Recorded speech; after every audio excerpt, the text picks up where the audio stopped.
Hey y'all, it's Dr. Shamanda. Welcome back to my channel where we talk about all things mental health, personal finance, and overall strategies to live your best life.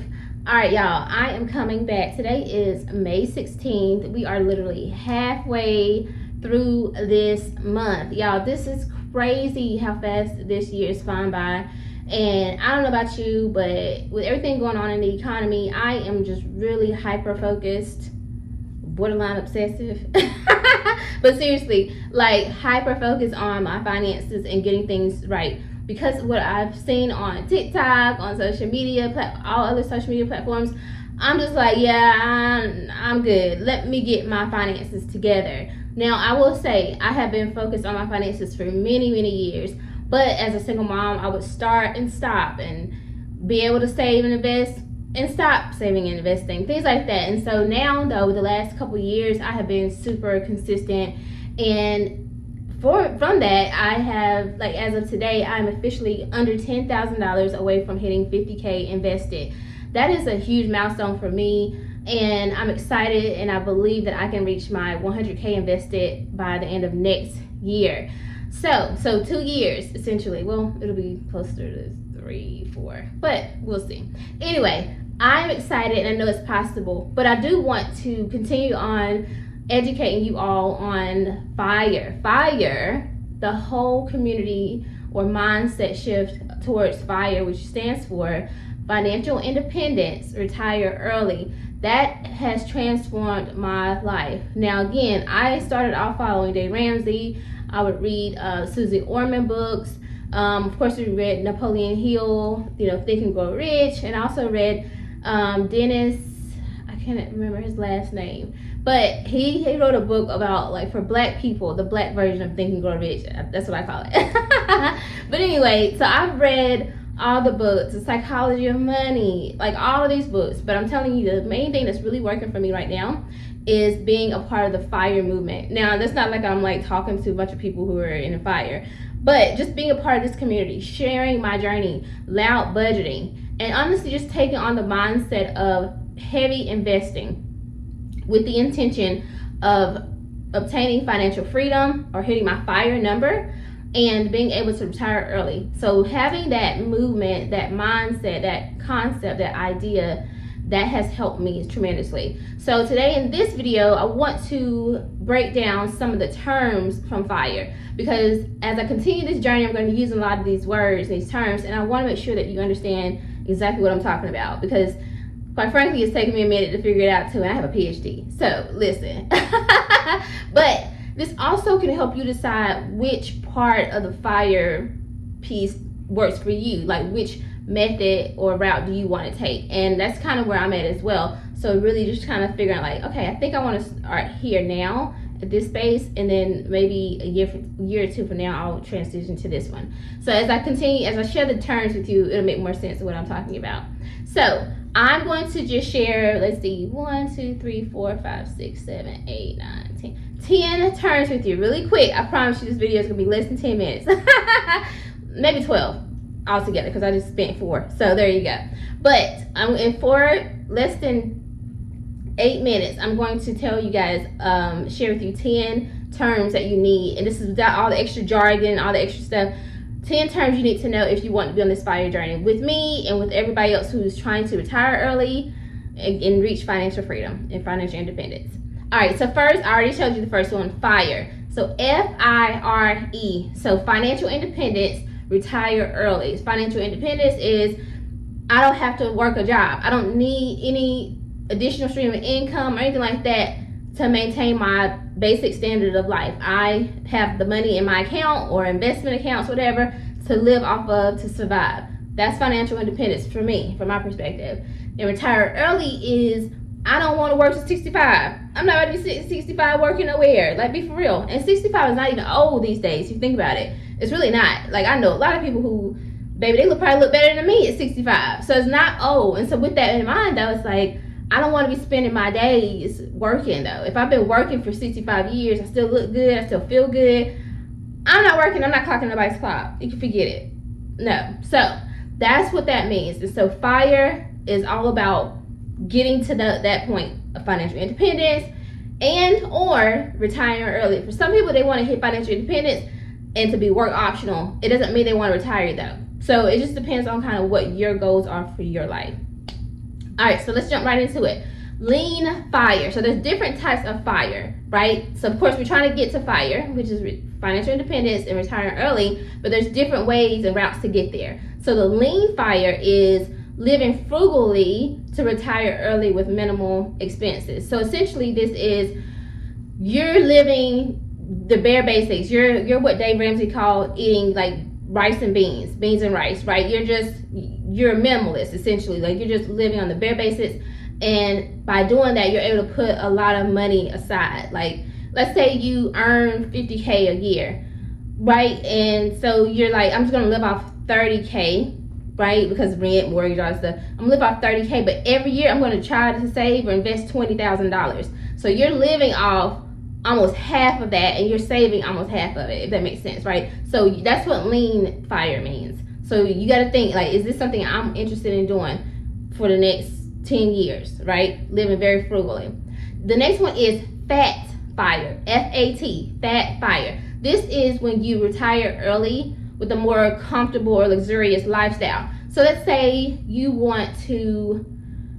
make $50K now, but like when you retire at 65, you want to expand your cost of living to be able to be at, okay, so it looks like I got paid out a settlement or something from some breach of something. I'm gonna transfer it to my savings. Y'all know, see, in real time. Anyway, let's say you want to retire, like you live off 50K right now, but like in your retirement, you want to live off 100K. Well, that means that you need to probably, whatever job you're making, you obviously you're making 50K at your job, but you need to probably get some additional streams of income or increase your income so that you can actually save more, so that your FIRE number allows for you to live off of 100K during that 65 to however long you live, right? So your standard of living, your cost of living when you retire is going to be a little bit more. So that means that while you're on your FIRE journey, you gotta stockpile a lot more, right? If that makes sense, okay? Now, coast FIRE is another one. This one is saving enough early, so that your money grows while you just coast to retirement. I hope I said it right. So saving enough, like as early as possible, so that your money grows. So I personally, now that I think about it, I think that I'm on more of a coast FIRE journey right now. Now this probably might change, and I might actually get to fat FIRE soon, like in the next year or two. But right now I am at coast. Why? Because my goal is to hit 100K invested by 37, essentially, because I'm 36 now. Well, I'm not 37. Before I turned 38. So I'm 36. I turned 37 in November, God willing. And so my goal is to, by the end of next year, to hit 100K. Why 100K? Because I know that if I have 100K invested, and for the next 35 years, it just sits there, and basically until I turn 65, that will put me at least 1 million invested in my account by the time I'm 65. So that's coast. But what that means is, again, I've hit whatever that number is, like early on, like 30 years early on before I even retire. And so now it's just growing. The compound interest is just growing, right? So by the time I hit retirement age, the money is there. The money that I want, the number, that FIRE number is there just because it compounded, right? So you can think about it, like what number do I need to hit now in order to, if I just let it sit for 35 years, I'm good at retirement age. So if you notice, that's why I'm like been hyper fixated on the 100K mark, because I know that like if I hit this number, really I can just chill. If I want to work, obviously I got to still work and take care of myself now over these next 30 years.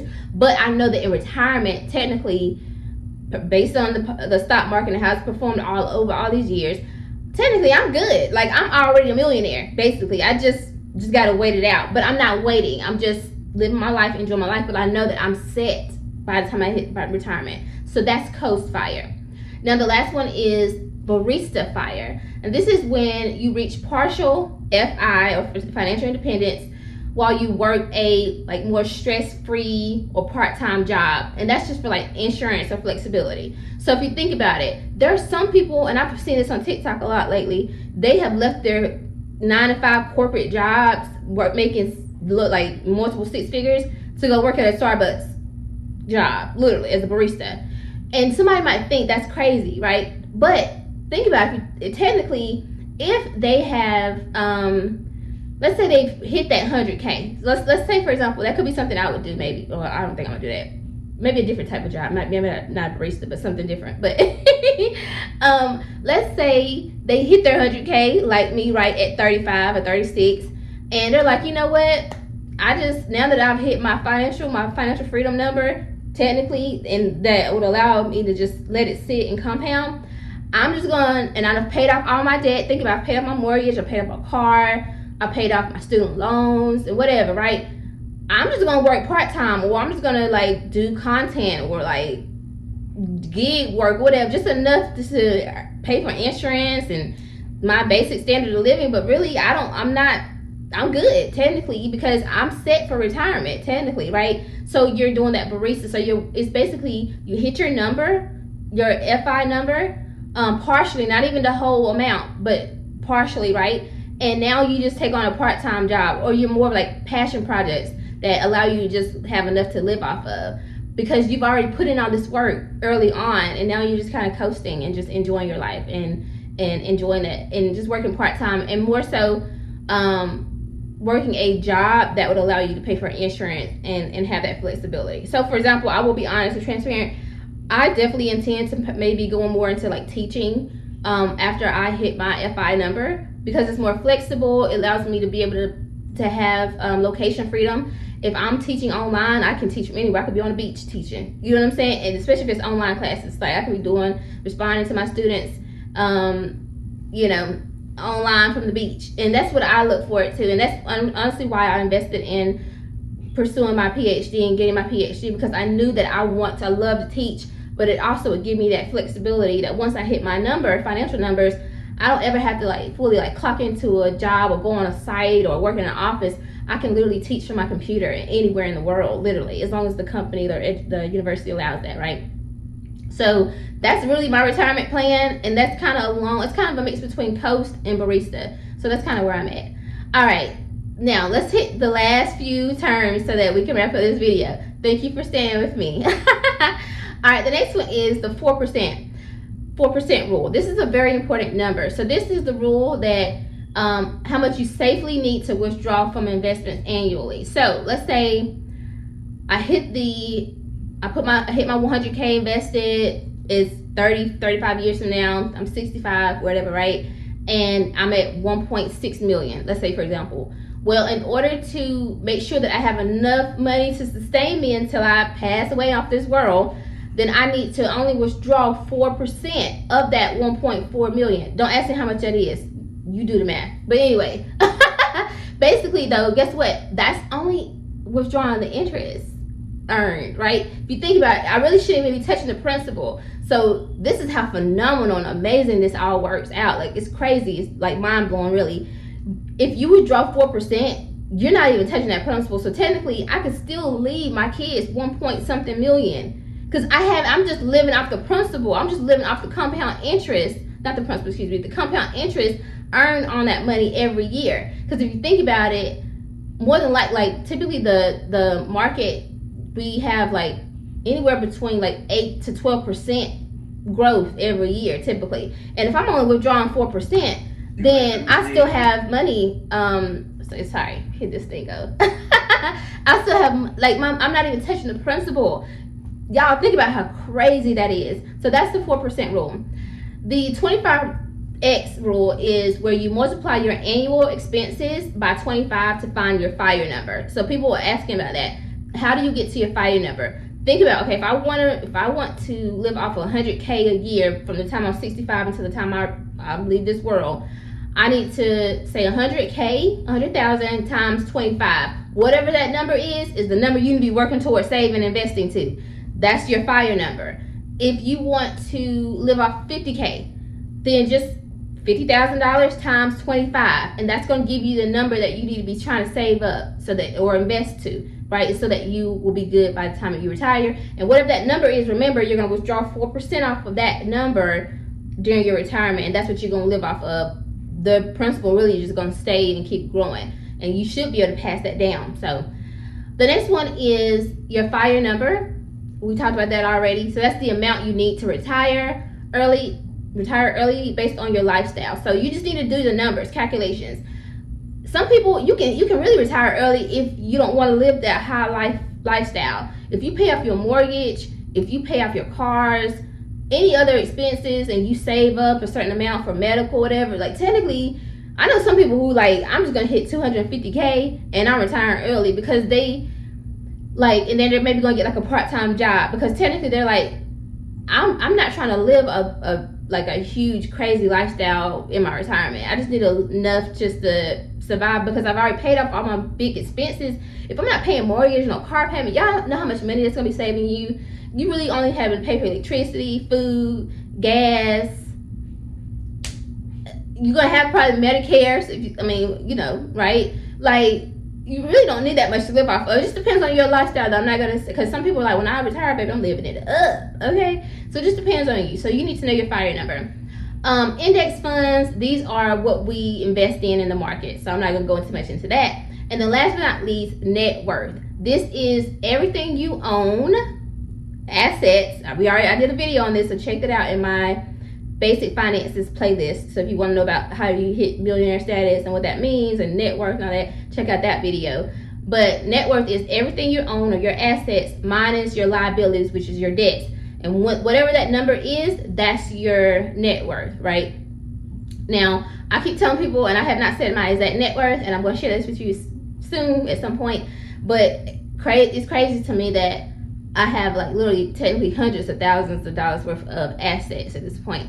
Now, net worth, that's a totally different thing because you got to think about how much you still owe on your mortgage, how much student loan debt you got, if you got a car loan, all that. So that's why like people throw this word millionaire around a lot, but that's not necessarily true because you got to think about how much debt do they have. Because whatever they have in assets, you got to subtract all that debt from that. And if it's still $1 million more or left over, then they're a millionaire. But if not yet. You might have $1 million worth of assets, but it don't mean you're a millionaire. So that's the whole net worth conversation. It's a whole nother video. We might do another video on that soon. But anyway, that is it, y'all. Those are 10 terms you need to know about FIRE and being on this journey and hitting or reaching financial independence and retiring early. I try to break it down as quick as possible. We have hit almost 18 minutes. I apologize. I tried. I'm a professor. What you expect? Anyway, y'all, thank y'all so much for watching this video. I hope you like it. I'm excited. Yes, I'm on a high because I just hit another milestone today. But we're going to keep going, and I'm so excited to be on this journey with you guys and for you guys to be on this journey with me. And I can't wait to hit the 50K mark and the 100K mark and celebrate this with you all, because guess what? We're doing this together, seriously. So make sure you share your progress, your setbacks, your wins, any of that in the comment section. I'm so happy and excited to celebrate with you on this journey. All right, if you haven't already, like this video, comment, subscribe, share it with someone, and guess what? I'll see you next time. Bye.